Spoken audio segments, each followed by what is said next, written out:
This evening we have the final conference on the 7 last words of our Lord Jesus Christ. In the name of the Father, and of the Son, and of the Holy Ghost. Amen.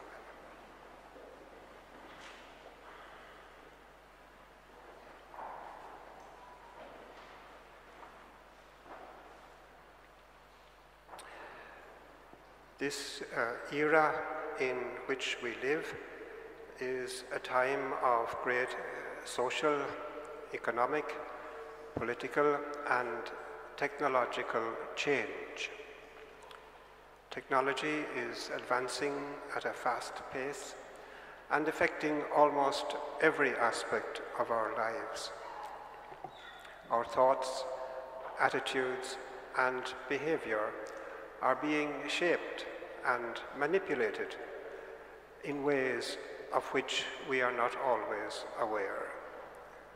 In the midst of such sophisticated change, we need some place which is stable, reliable, and spiritually safe. A place which brings us calm and inner security. As we seek such a refuge, we can recall the words of our Lord Jesus Christ. "Come to me, all you who that labor and are burdened, and I will refresh you. Take up my yoke upon you and learn of me, and because I am meek and humble of heart, and you shall find rest for your souls." In the midst of the change and uncertainty of this world, we must continue to look at the crucifix and constantly recall the fundamental truth about our life on this planet. According to chapter 23 of the Gospel according to St. Luke, the final words our Lord spoke on the cross were a prayer to his heavenly Father. And Jesus, crying with a loud voice, said, "Father, into thy hands I commend my spirit." And saying this, he gave up the ghost. The Gospel of St. John is slightly different in this respect. According to St. John, the final words spoken by our Lord before he died on the cross were, "It is consummated, consummatum est." These words of our Lord Jesus Christ are recorded in chapter 19, verses 29 and 30 of the Gospel according to St. John. "Now there was a vessel set there full of vinegar, and they, putting a sponge full of vinegar about hyssop, put it into his mouth. Jesus therefore, when he had taken the vinegar, said, 'It is consummated,' and bowing his head, he gave up the ghost." In both the Gospel according to St. Luke and the Gospel according to St. John, the Douay Rheims translation says that our Lord gave up the ghost, while other translations say he gave up his spirit. The meaning is clear. His soul or his spirit departed, and his body died. While there are some differences in the manner in which the four Gospels record the final words our Lord spoke before he died on the cross, the traditional formulation of the 7 last words of our Lord has as the final words, "Father, into thy hands I commend my spirit." There is agreement on the 7 last words, phrases or prayers of our Lord on the cross, but some versions of the 7 last words present them in a different order to other versions. In the order that we are reflecting on them here, the 7th and final words uttered by our Lord on the cross were, Father, into thy hands I commend my spirit. This evening I will reflect on the meaning of these words for a few moments. Crucifixion was a most cruel form of execution in the Roman Empire and was usually reserved for slaves. Roman citizens were never sentenced to be crucified. The Roman writer Cicero wrote that crucifixion was the most cruel and horrible of punishments, an extreme and supreme punishment that is reserved for slaves. It was this form of execution that our Lord Jesus Christ took upon himself as the means to expiate the sin of mankind. In the midst of great pain, both physical and psychological, the body of Christ hung between heaven and earth. It was through his suffering and death that our Lord made final and complete reparation to our Creator for the sinfulness of humanity. Thus, before he died, our Lord uttered the words, "It is accomplished." Our Lord Jesus Christ, the second person of the most holy Trinity of Almighty God, took on human flesh and lived his life on this earth entirely in accord with the will of his heavenly Father. Through his life and death, he restored the harmony between God and human beings which sin had ruptured. He made us just again before our Creator. He justified us in the sight of God. We say, our Lord redeemed us. He freed us from the hold sin had on human beings. He taught us how to live in harmony with our Creator and thus opened for us the way to eternal life with Almighty God after our death. The death of our Lord on the cross accomplished the purpose of his life here on earth. Our Lord's complete surrender to the will of his heavenly Father reached even unto suffering the shameful death on a cross. To his very last breath, our Lord desired to follow the will of his heavenly Father. And thus, as he breathed his last, he was able to say, "Father, into thy hands I commend my spirit." These final words of our Lord shows the intimacy and confidence that existed between our Lord Jesus Christ as a Son and his heavenly Father. The fathers of the Church, the great saints and theologians of the early centuries of Christianity, have left us commentaries on these final words of our Lord. For example, St. Bede, the venerable monk of Northumbria in northern England, writing in the 8th century, wrote that by invoking the Father, he declares himself to be the Son of God. But by commending his Spirit, he signifies not the weakness of his strength, but his confidence in the same power with the Father. And St. Ambrose, Archbishop of Milan in the 4th century, wrote as follows: "The flesh dies that the Spirit may rise again. The Spirit is commended to the Father, that heavenly things also may be loosened from the chain of iniquity, and peace be made in heaven, which earthly things should follow. His Spirit then is commended to God, but though he is above, he yet gives light to the parts below the earth, that all things may be redeemed. For Christ is all things, and in Christ are all things. Thus St. Ambrose wrote.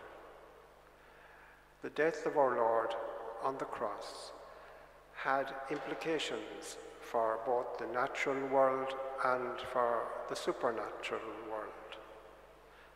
St. Luke conveys this fact as follows.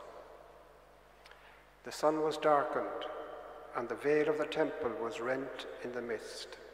And Jesus, crying out with a loud voice, said, Father, into thy hands I commend my spirit. Beyond the vast open space of the temple in Jerusalem, which our Lord had visited, there was an inner part of the sanctuary reserved for the Jewish priests. This inner sanctuary, the Holy of Holies, was protected and hidden by a veil. Only once a year, only after many purifications, did the high priest enter there, and he entered alone to perform special rituals. At the moment our Lord died on the cross, the sacred veil outside the temple's most sacred place was mysteriously rent into two pieces, and the inner Holy of Holies exposed for all to see. This was to show that such a place and the rites that were enacted therein were no longer necessary. They were rendered obsolete by the offering of himself on the cross to his heavenly Father by our Lord Jesus Christ in reparation for the sins of humanity. The precious blood of our Lord Jesus Christ had been shed to redeem humanity from slavery to sin. The offerings of animals and birds in sacrifice was no longer necessary. The rituals of the Old Testament were now obsolete. The blood of our Savior had freed us from the hold of sin and evil.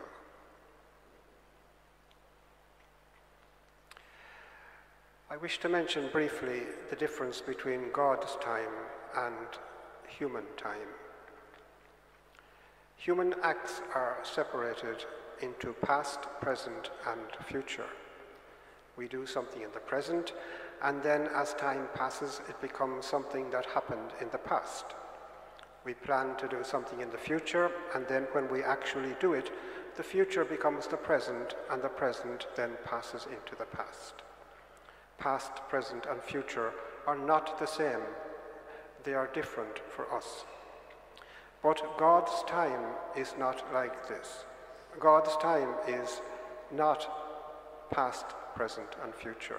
What Almighty God has done in the past continues in the present. Thus, the redemption of humanity from sin did not just happen 2,000 years ago on the hill of Calvary outside Jerusalem. The redemption of human beings from the hold of sin continues for all time, for all human time. Our Lord Jesus Christ continues to redeem us from sin. He continues to make reparation to his heavenly Father for our sins. He continues to lead us to eternal life and happiness with Almighty God. The work of our redemption from sin, accomplished on the cross, continues in the present through the sacraments, prayers, and devotions of the Catholic Church. It is through our faith in our Lord Jesus Christ, our receiving of the sacraments of the Church, and participating in the various prayers and devotions, and living in accord with the Ten Commandments. It is through these that we avail of the graces our Lord won for us on the cross. One of the great theologians of the 19th century, the German Matthias Schieben, expressed this as follows: the actual application of Christ's merit especially in the grace of justification, is dependent on and mediated by a spontaneous spiritual approach of human beings to Christ in faith in him and subjection to him, or by an outward action performed in Christ's name and in his power, by a spiritual and sacramental union with Christ.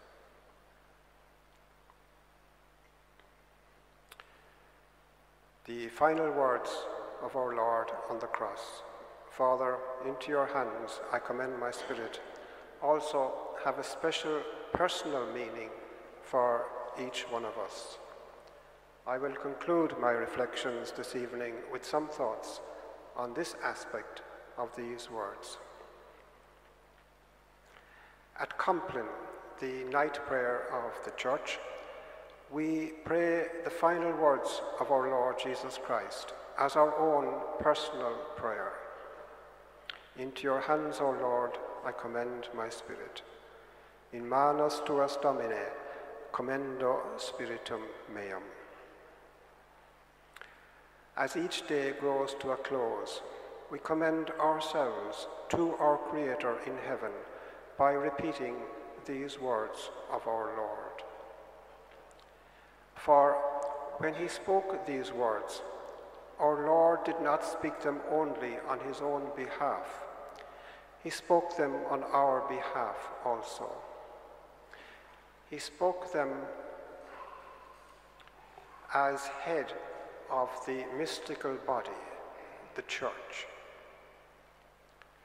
Through these words, our Lord placed into the care and keeping of his heavenly Father the souls of all the faithful, the souls of all who are one in spirit with him.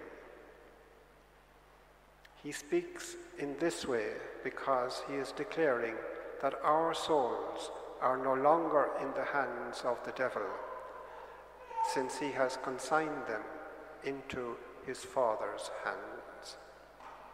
So in speaking these words, our Lord consigned into the hands of his heavenly Father the souls of all those who would be one in spirit with him. At the same time, our Lord, through this, is instructing his Church that she too must know that the souls entrusted to her spiritual care are promised to Almighty God, and the Church must continue to ensure that they reach the eternal life and happiness with Almighty God that awaits them. This is an onerous task placed on all bishops and priests, to ensure that the souls promised to their Creator by our Lord Jesus Christ as he died on the cross do indeed reach the harbour of eternal life in the bark of St. Peter. These final words of our Lord are an example, an instruction, and an inspiration to us on the sentiments we are to cultivate in order to leave this world in a spiritually dignified and worthy manner. We too should desire to imitate our Lord at the moment of our death and commend ourselves to our Heavenly Father. Our final words in this world should be, "Father, into your hands I commend my spirit." Saying these words, as our breathing comes to an end, we can breathe forth our soul into the hands of our God. But in order to enjoy this happiness, we must prepare ourselves now by resigning ourselves now into the hands of God and comforting ourselves and conforming ourselves to his will in whatever state in life that we find ourselves. When we pray the Our Father each day and say, "Give us this day our daily bread," and we are aligning our thoughts and our will with the will of God. When we endeavor to live each day with the love and fear of God in our hearts, when we are preparing ourselves to be able to entrust ourselves to Him at the hour of our death. This evening, then, we conclude our Lenten reflections on the 7 last words of our Lord on the cross.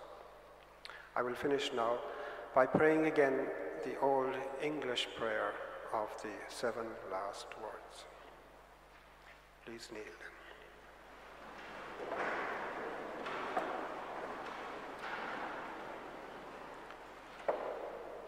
Lord Jesus Christ, who spoke 7 words hanging on the cross on the last day of your life, and wished us always to have these 7 words in remembrance, I beseech you, by the power of these 7 words, forgive me all that I have done or sinned concerning the 7 deadly sins, namely pride, envy, wrath, sloth, luxury, avarice, and gluttony. Lord, as you said, "Father, forgive those who crucify me."